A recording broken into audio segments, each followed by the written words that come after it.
Estamos en línea, como habíamos dicho, con Pedro García Otero. Él es periodista, vive en Caracas, trabaja desde hace más de 25 años en medios venezolanos. Ahora es editor en español del Pan Am Post. Pedro, muy buenas noches. Adam Dubois te saluda. Buenas noches, Adam. ¿Cómo estás? Un saludo a tus oyentes también. Gracias, Pedro, gracias por atendernos. Estábamos hablando de la libertad de expresión en Venezuela y aprovechando que sos periodista, que vivís allí, queríamos empezar preguntándote cómo es ser periodista hoy en Venezuela. Bueno, ser periodista hoy en Venezuela es una profesión pues muy difícil. Digamos que en Venezuela o te pliegas a la línea editorial de los grandes medios, que es la línea editorial prácticamente sin ninguna excepción del gobierno, o te vas del país, porque hay cientos de periodistas que ya se fueron del país, o vives como yo en una especie de exilio interior, pues que yo vivo en Venezuela pero trabajo para medios internacionales. Entonces son las únicas maneras de decir lo que quieres o abandonas la profesión. En Venezuela hay un panorama de los medios que es absolutamente desolador. La televisión, sin excepciones, está plegada a la línea editorial del gobierno. 90% de las radios podríamos decir que lo mismo, y prácticamente ya la totalidad de los periódicos. Este es un proceso que se ha ido llevando a cabo a lo largo de años y a través de diversas maneras, por simple y pura censura informativa, por simple y pura presión a los medios que se expresa de diversas maneras, que puede ser por la vía de las sanciones o por la vía de los controles económicos.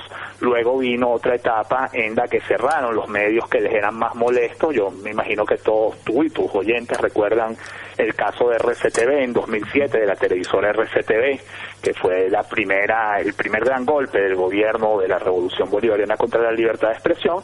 Y luego, a partir de 2013, ha venido como una tercera etapa, porque en 2009 hubo otra etapa que fue el cierre de 32 emisoras de radio que también le eran molestas al gobierno, con la excusa de que se les había acabado la concesión.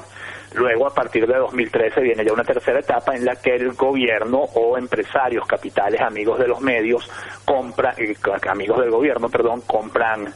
las empresas periodísticas que les eran molestas. En este sentido, compraron Globovisión, quizá la televisora de noticias más grande del país. Para que ustedes se hagan una idea, es parecido a lo que es TN en Argentina. Y bueno, la convirtieron en una empresa al servicio de los intereses del gobierno, en una televisora al servicio de los intereses del gobierno. Y compraron también el periódico en el que yo tuve el honor de trabajar durante 20 años, que fue El Universal, y también lo convirtieron en una empresa completamente al servicio del gobierno. Últimas Noticias, que es otra gran cadena de prensa, también la compraron capitales amigos del gobierno y también la volvieron un grupo de medios amigos del gobierno. Yo debo decir que yo trabajé 20 años en El Universal. Yo no me fui del Universal directamente por el tema de libertad de expresión, pero sí, obviamente, eso incidió en mi decisión de irme. Hubo gente como Raima Suprani, la conocida caricaturista, que sí salió en muy malos términos, y en general, bueno, toda la gente que trabajaba en la sección economía o en la sección, digamos, de opinión, los columnistas de opinión fueron los primeros que salieron de allí. El periódico mantiene una línea editorial relativamente todavía independiente, o sea, relativamente equilibrada, pero ciertamente muy a favor del gobierno. Te hago una pregunta, Gerardo me llamo, ¿cómo estás? Gerardo, ¿qué tal? Buenas noches. La gente que quiere informarse, digamos, fuera de lo que es el régimen, ¿qué alternativas tiene? Siendo que, digamos, casi no tienen medios donde informarse. No, bueno, hoy en día informarse en Venezuela implica una labor de minería de la información. O sea, uno no puede conseguir cuando quiere y como quiere la información, como no puede conseguir cuando quiere y como quiere tantas otras cosas que son básicas como la harina de maíz o la carne. Pero no en balde, Gerardo, y no por casualidad, Venezuela es el país que tiene más penetración de Twitter. O sea, en Venezuela hay más de 10 millones de cuentas de Twitter, o sea, es casi una por cada 3 habitantes. En Venezuela los teléfonos inteligentes cubren prácticamente el 100% de la población, y esto es gente que está buscando información de alguna manera. También hay que decir que tenemos la inmensa suerte de vivir los tiempos que vivimos, y así como los medios tradicionales se han ido censurando cada vez más, han salido una cantidad de nuevas páginas web que que hablan sin tapujos y que cuentan las cosas del país y que tienen una cobertura absoluta. Tanto lo sabe el gobierno, que el gobierno creó hace cosa de un año, dentro de su Ministerio de Comunicación e Información, que es un ministerio sumamente poderoso, creó un viceministerio exclusivamente para el manejo de las redes sociales. Entonces ese es otro terreno donde ellos hacen propaganda y contrapropaganda, sobre todo en Twitter, con mucha fuerza. ¿Qué tal? Leandro Fleischer, ¿cuántos inconvenientes tienen los periodistas como vos que trabajan en Venezuela pero para un medio extranjero y los periodistas extranjeros de alguna cadena digamos internacional que trabajan en Venezuela?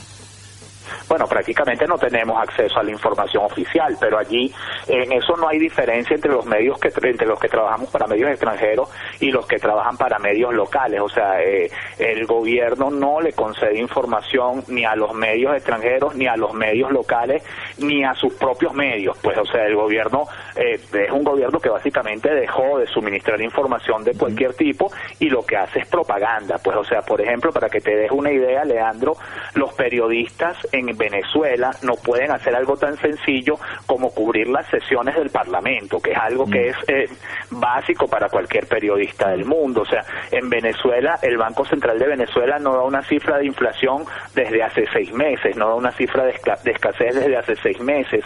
Hay una estadística que se viene publicando desde 1938 que se llama el Boletín Epidemiológico, que es el boletín del Ministerio de Sanidad, de Salud, que en un país tropical como Venezuela es una información indispensable para los médicos y para la sociedad, para conocer el avance y la evolución de las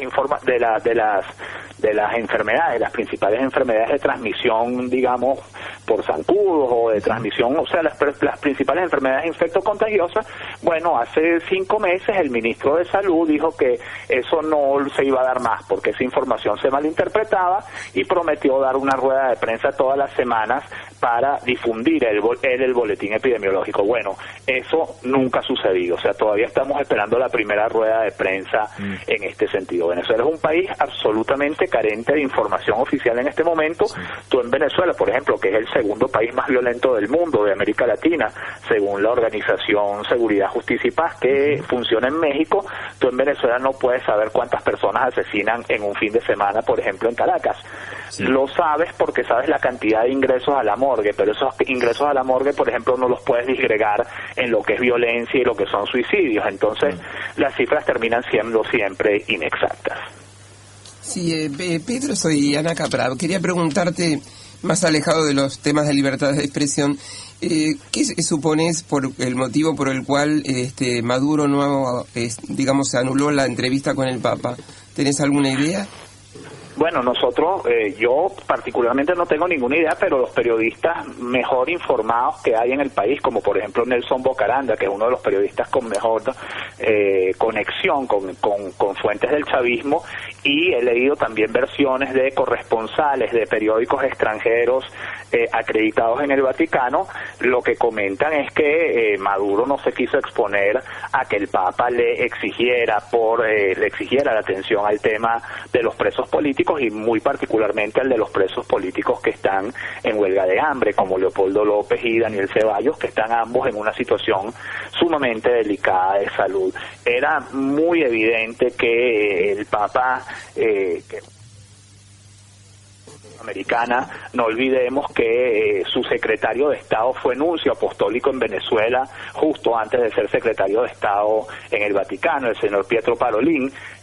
Bueno, tiene perfecta información sobre lo que está aconteciendo en Venezuela, y no olvidemos que Francisco ha jugado un rol muy importante también en lo que ha sido el restablecimiento de relaciones entre Estados Unidos y Cuba, así que muy probablemente lo que viniera a lo que Francisco quisiera hablar con Nicolás Maduro sería la intercesión en favor de los presos políticos. Hay otra versión que dice que Maduro consideró demasiado importante la visita de Felipe González, quien estuvo estos 2 días en Caracas, se marchó hoy, como para dejar salir del país en el momento en el que Felipe González estuviera aquí.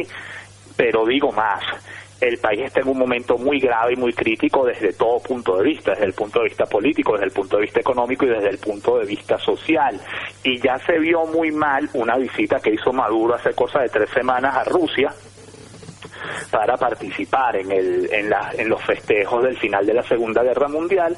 Eso fue muy mal evaluado a nivel de opinión pública y probablemente eso también pesará en la decisión del presidente. Pedro, estás hablando de todo lo que es los problemas, inconvenientes con el autoritarismo, ¿no? de Maduro. ¿Qué sentís cuando ves que lo premian, por ejemplo, acá en Argentina, como una persona que mantiene la democracia, o que lo premian por luchar contra el hambre, en una organización de la ONU, o como se premió también acá en la misma universidad, la Universidad de La Plata, a Chávez en su momento por la libertad de expresión, ¿no? Parece un chiste, pero ¿qué sentís vos como venezolano o periodista que vive en Caracas? Bueno, primero profunda indignación, por supuesto, ya no como periodista, sino como ciudadano, pero luego entiendo premios como por ejemplo el Rodolfo Walsh, como o una gringola ideológica o una digamos un tapaojos ideológico que no permite ver la realidad, o como sencillamente que el gobierno venezolano a lo largo de muchos años ha estado financiando a muchas organizaciones internacionales. De hecho, esa es una de las razones por las cuales los venezolanos padecemos las penurias que padecemos hoy. O sea, no hubo manirrotismo ni responsabilidad mayor en la historia latinoamericana probablemente que la de Hugo Chávez. O sea, yo no sé cómo se ubican ustedes con respecto al peronismo, pero el manirrotismo de Hugo Chávez, bueno, deja en pañales lo que cometió Perón durante su primer gobierno en Argentina, ¿no? Durante sus primeros años en Argentina. O sea, la irresponsabilidad fiscal, la irresponsabilidad económica ha sido absoluta. En ese sentido, bueno, por ahí eso. Con respecto al premio de la FAO, yo debería decir que, bueno, la FAO de buena fe, o a lo mejor porque no tiene más remedio, confía en las cifras del gobierno venezolano. Entonces, como confía en las cifras del gobierno venezolano, como confía en las cifras del gobierno argentino, como confía en las cifras del gobierno chileno, como confía en las cifras de los gobiernos de todos los países, porque presupone que los gobiernos tienen interés en divulgar las cifras auténticas, digamos, o las cifras reales de cómo está la situación de un país, bueno, viene y lo premia. De todas maneras, la FAO no es tan inocente. Hace cosa de un mes dijo que mostró su preocupación por la situación de la alimentación en Venezuela y le solicitó explicaciones al gobierno de Nicolás Maduro sobre esta situación. Con el tema de la alimentación en Venezuela, por demás, no pasa nada diferente que lo que pasa, por ejemplo, con el tema de la salud en Cuba. O sea, los cubanos han construido un mito exitoso de que tienen un gran sistema de salud, y yo estoy seguro de que si uno va a La Habana o va a Santiago de Cuba o a cualquiera de estas ciudades, se va a dar cuenta de que eso es una enorme falsedad. Pero bueno, ellos han construido ese mito y de ese mito se aprovechan, pues. Pedro, muchísimas gracias por esta radiografía de Venezuela. Desde acá, como siempre, nuestro saludo fraternal y el apoyo, ¿no?, a todo el pueblo venezolano que está en estos momentos oprimido por una dictadura. Muchísimas gracias a ustedes y gracias por estar pendientes sobre todo. Buenas noches, Pedro. Y así llegamos al final de los listas del Titanic, que estuvo en la operación técnica Guadalupe en este día de paro. Gracias, Guada. Ana, Gerardo, Leandro. Adam. Hasta la semana que viene. Nos vemos. Chao. Radio Palermo 93.9. Producciones independientes.